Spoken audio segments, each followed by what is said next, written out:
seorang laki maupun perempuan yang punya sifat zalim itu yang bagaimana, Ustaz? Zalim itu apa toh? Zalim itu melanggar kebenaran.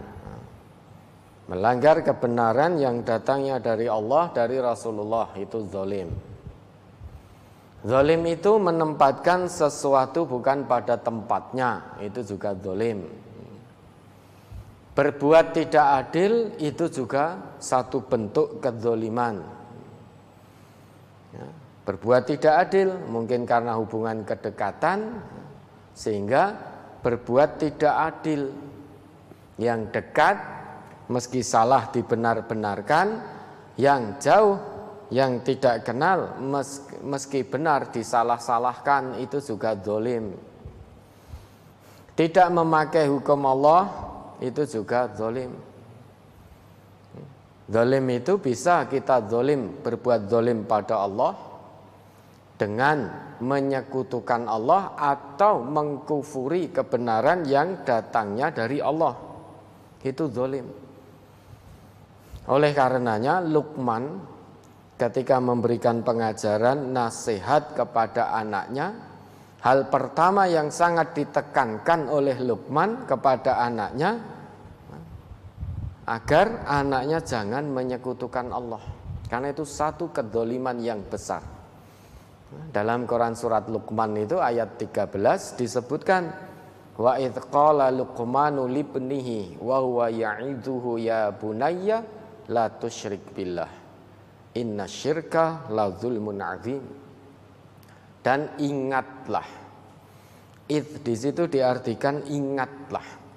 Ingatlah itu bukan berarti kalau kita lupa terus mengingat, itu enggak. Itu ingatlah berarti kisah itu terbuka sepanjang zaman sampai akhir dunia. Kita diperintah oleh Allah mengingat kisah itu dan mengambil pelajaran dari kisah itu. Ingatlah ketika Luqman memberi pengajaran kepada putranya, ya bunayya, wahai anakku, la tusyrik billah, janganlah kamu menyekutukan Allah. Kenapa? Innasyirka la dzulmun azim. Karena sesungguhnya menyekutukan Allah itu satu perbuatan zalim yang amat besar.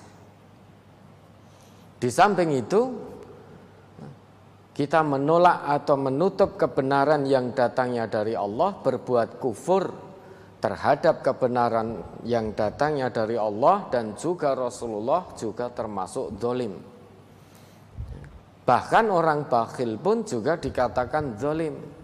Coba diingat itu Quran surat Al-Baqarah ayat 254. Dia ngaku telah beriman kepada Allah, namun saat diseru untuk menginfakkan sebagian dari rezeki yang telah Allah anugerahkan, kok tidak mau, maka oleh Allah ini juga zalim, dikatakan zalim. Ya, mari. Surat Al-Baqarah ayat 254. Ya ayyuhalladzina amanu anfiqu mimma razaqnakum min qabli an ya'tiya yaumul la bay'un fihi wala khullatun wala syafa'ah wal kafiruna humud dhalimun. Wahai orang-orang yang beriman, infakkanlah sebagian dari rezeki yang telah kami berikan kepadamu sebelum datang suatu hari yang tidak ada lagi jual beli, tidak ada lagi persahabatan, dan tidak ada lagi syafaat. Dan orang-orang kafir, mereka itulah orang-orang yang zalim. Ya ayyuhalladzina amanu, wahai orang-orang yang telah mengaku dirinya beriman, anfiqu, infakkanlah. Ini seruan Allah. Anfiqu mimma razaqnakum. Allah telah anugerahkan rizki kepada hamba-hambanya. Dan hamba Allah yang beriman terkait dengan rizki yang telah Allah anugerahkan diseru oleh Allah untuk menginfakkan sebagian saja. Hanya sebagian, tidak semuanya. Sebagian dari rizki yang telah kami berikan, yang telah kami anugerahkan yang telah kami titipkan kepadamu sebelum datang min qabli ayatiya yaumul la bai'un fihi wala khullah wala syafa'ah. Sebelum datang satu hari di mana tidak ada lagi jual beli, di mana tidak ada lagi hubungan persahabatan, di mana tidak ada lagi syafaat. Itu sebelum datangnya hari itu, maka anfiqu, infakkanlah sebagian dari rezeki yang telah Allah berikan. Namun ternyata ada di antara orang-orang yang telah ngaku dirinya beriman kepada Allah menolak seruan dari Allah ini. Banyak orang yang merasa iman sehingga berlaku bakhil. Berlaku bakhil berarti menutup kebenaran. Wal kafiruna humudz zalimun. Orang-orang kafir, kafir di situ bukan berarti hanya orang di luar Islam. Karena konteks ayat itu seruannya ditujukan khusus kepada hamba Allah yang telah beriman. Isi seruannya agar hamba Allah yang beriman menginfakkan sebagiannya dari harta yang telah Allah anugerahkan. Namun ternyata ada yang menolak dengan berbuat kufur dalam arti menolak perintah Allah tersebut. Hal ini berarti bakhil. Orang bakhil juga zalim. Karena kafir itu asal katanya menutup dari kebenaran. Petani itu disebut juga kafir dalam ayat Allah, Al-Hadid ayat 20 itu. A'jabal kufar itu karena petani itu kerjaannya menutup benih dengan tanah. Jika saya begini, saya juga menutup. Maka kafir memang ada yang secara akidah, ada yang karena menutup kebenaran yang datangnya dari Allah, dari Rasulullah. Maka ayat ini orang bakhil itu juga zalim. Diseru oleh Allah yang menitipkan, yang maha memiliki segalanya. Allah titipkan harta kepada kita. Kemudian Allah perintahkan sebagiannya agar diinfakkan fisabilillah di jalan Allah. Namun kita merasa iman, lantas berlaku bakhil, menolak kebenaran, tidak menjawab seruan Allah. Maka itu orang yang zalim. Ini kita berbuat zalim kepada Allah. Ada pula memakan harta anak yatim, itu juga satu kedzaliman. Memakan harta anak yatim tanpa sebab yang dibenarkan oleh agama juga satu kedzaliman. Allah tetapkan itu dalam firman-Nya, Quran surat An-Nisa ayat 10. Innalladzina ya'kuluna amwalal yatama dzulman innama ya'kuluna fi butunihim nara wa sayaslauna sa'ira. Sesungguhnya orang-orang yang memakan harta anak yatim secara zalim, hakikatnya dia sedang memasukkan api ke dalam perutnya. Dan nanti di hari kiamat dia akan memasuki api yang menyala-nyala, dalam arti memasuki neraka. Memakan harta anak yatim tanpa sebab yang dibenarkan oleh agama. Harusnya harta anak yatim itu dijaga. Nah, nanti kalau sudah dewasa, sudah bisa tasarruf secara benar, hartanya baru diberikan.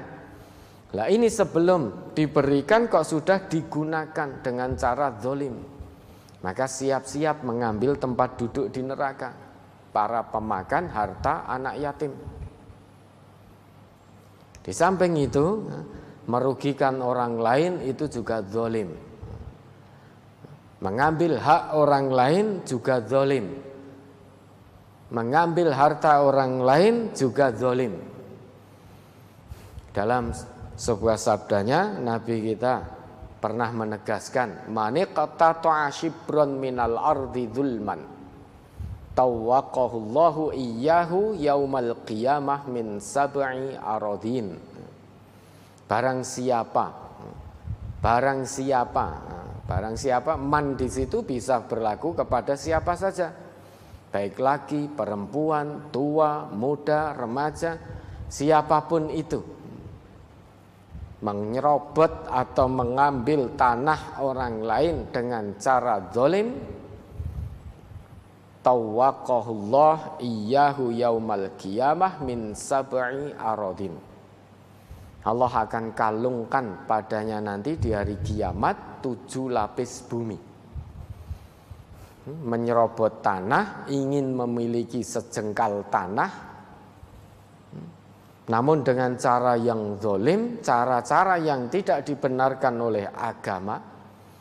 Maka siap-siap di hari kiamat nanti akan dikalungkan padanya 7 lapis bumi.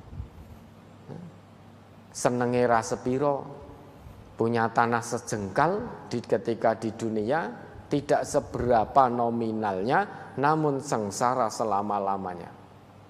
Itu juga satu perbuatan zalim. Jadi ada zalim kepada Allah, zalim pada orang lain, dan zalim pada diri sendiri. Zalim pada diri sendiri itu kita melanggar aturan-aturan Allah, aturan Rasulullah, itu zalim.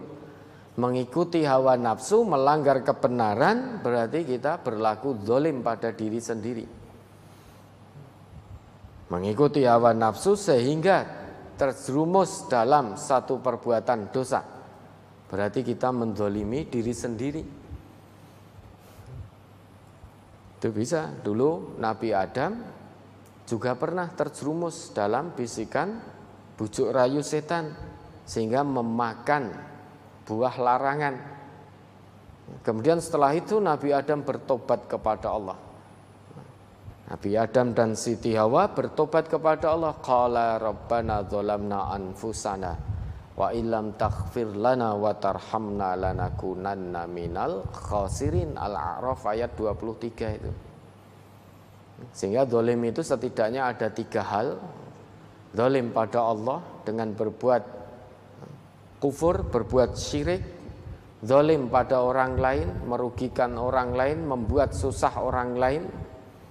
Zalim pada diri sendiri dengan terus-menerus melanggar aturan Allah, aturan Rasul, aturan din ini. Berbuat dosa. Makanya Nabi berpesan, unsur akhaka zaliman wa madluman. Tolonglah saudaramu yang berbuat zalim dan yang terzalimi. Sahabat bertanya, ya Rasulullah, hadza nansuruhu madluman. Kalau saudara kami yang terzalimi, kami bisa menolongnya. Fa kaifa nansuruhu zaliman? Bagaimana kami menolong saudara kami yang berbuat zalim? Kalau tadi saudara kami yang terzalimi, kami bisa menolong. Kalau yang berbuat zalim, bagaimana caranya kami untuk menolong saudara-saudara kami yang zalim? Jawab Nabi, ta'khudhu fauqa yadayhi. Kamu cegah dari kedua tangannya. Artinya cegah dari perbuatannya. Jangan sampai ia melakukan satu perbuatan zalim, baik kepada Allah maupun kepada orang lain maupun kepada dirinya sendiri. Dicegah, dinasehati. Indah sekali ajaran Islam. Bahkan sampai Rasulullah pun memerintahkan kita agar menolong saudara-saudara kita yang zalim dan terzalimi. Saudara yang zalim, bentuk kita menolongnya adalah dengan mencegah. Jangan sampai dia melakukan perbuatan zalim, baik pada Allah, pada orang lain maupun pada dirinya sendiri. Kalau sudah terlanjur, dinasehati. Dinasehati jangan sampai mengulang lagi. Suami tidak melakukan kewajibannya kepada istri, suami juga zalim. Istri tidak melakukan kewajibannya kepada suami, istri juga zalim. Sehingga seringkali di antara kita ini mungkin ada berbuat zalim tanpa sadar, rumongso bener, padahal ternyata itu satu perbuatan zalim. Ya, maka hati-hati. Ada lagi?